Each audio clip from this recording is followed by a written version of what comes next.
Good morning, beautiful people. So, how's the stress levels?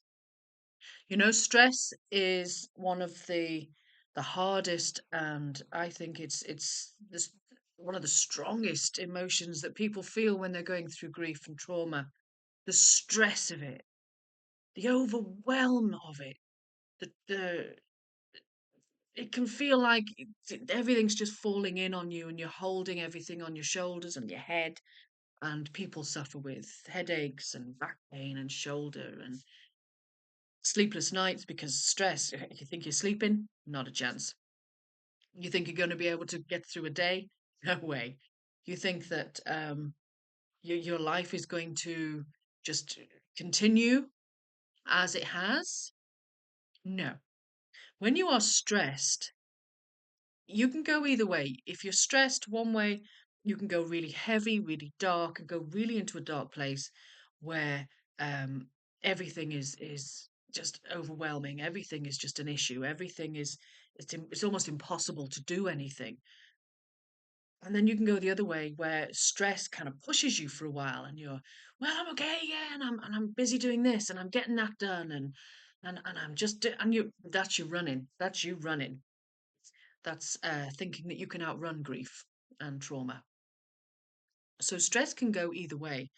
And a little bit of stress, I always think, is kind of good for you because it can kind of push you a little bit to do something about it. When we get into a stressful situation, we sort of we head into fight, flight, fawn, freeze.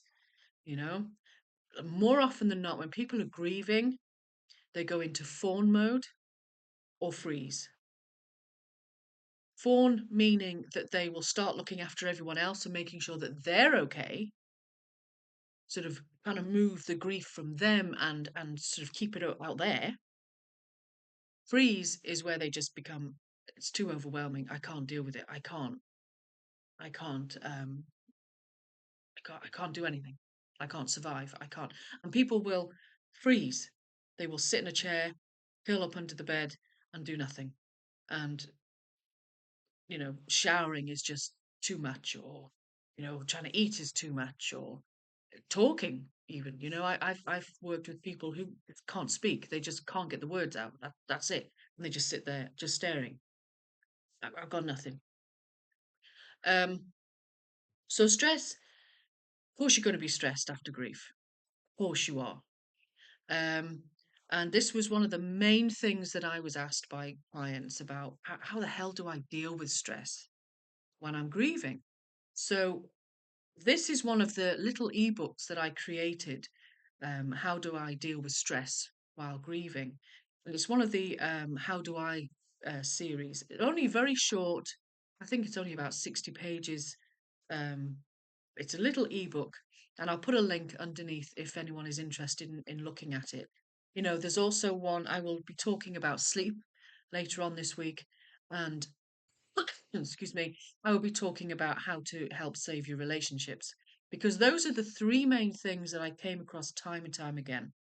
When working with clients, it was how do I deal with stress? How the hell do I sleep? And how do I save my marriage? Or how do I keep a relationship? Because I feel like we're all attacking each other on top of the grief. So those are the three that I wrote little tiny ebooks about. Um, and the reason I'm talking about this now is because someone mentioned it over the weekend.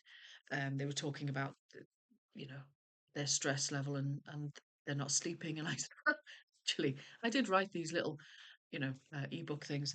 Um, so stress. The first thing I will say is this: don't beat yourself up about it. Okay, your life has changed. You had a trauma. Someone you love has died, or something has happened to you that has created grief. However that looks.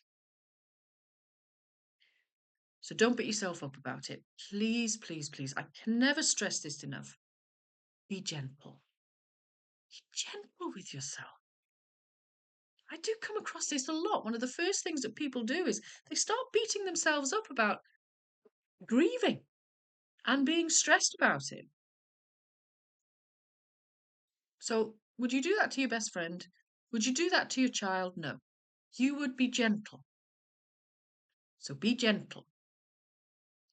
Ask yourself, what do I need right now, this moment? What do I need right now? Not tomorrow, not later on today, not next week, right now. What do I need right now? And first thing that comes into your head, try and act on it. Because stress comes from, a lot of the time, is that you know subconsciously what it is you need to be doing, but you don't do it. You think you have to go back to work. You think you have to be 100%. You think you have to put on a brave face. You think you have to, you have to, you have to, you have to. You put all these stresses on yourself, which add to your stress. Why would you do that? You're already stressed. You're dealing with grief. So why would you add more stress? It's a no-brainer. What do I need right now? And listen to the answer. And do the best you can with that. Write it down. Have it on a wall. Okay. And work towards it. And remind yourself. If you need more sleep, go to bed early. Rest. Try and do little 20-minute, half an hour naps throughout the day. If it's going inward, stop going out and seeing people. Just tell people, I need a bit of space. Can you give me a few days? If it's going out in nature, get out there. If you have to work, as soon as you finish work, get out. Do what you need, and your stress will lessen. It won't go completely, of course it won't. You've got a lot of work to do to get through your grief. But don't add to your stress by not listening to your body. Hope that helps you. I'll put the link below for the ebook. Okay. Lots of love to you. Bye bye.